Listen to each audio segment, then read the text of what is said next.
ছোটবেলায় আমার নিষ্পাপ মন যেমন ছিল, কাকিমা তুমি এটা মায়ের থেকে চেয়ে পাঠিয়েছিলে তো মা এটা তোমার জন্য পাঠিয়েছে, এই নাও। আয় তুই দুটো চকলেট নিয়ে যা। চকলেট? এই ছুটকি, তোর মা আমার নামে বাড়িতে কি কি বলে রে? হ্যাঁ বলে তো, অনেক কিছু বলে, যে মিতা কাকিমা সব জিনিস আমার থেকে চেয়ে চেয়ে নিয়ে যায়, ওর মনে হয় কিচ্ছু নেই, ভিখিরি কোথাকার, এরম করে বলে। আর কি বলে?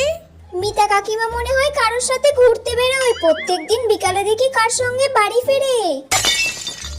হ্যাঁ আরো বলে ওর সঙ্গে ঝগড়ায় তো কেউ পারবে না, সব মানুষের সাথে ও নিজে গিয়ে ঝগড়া করে, তার দোষ থাকুক বা না থাকুক, আর ওর সাথে আমি থাকি বলে আমারও জ্বালা, সব ভুলগুলো জেনেও আমাকে ওকে সাপোর্ট করে যেতে হয়।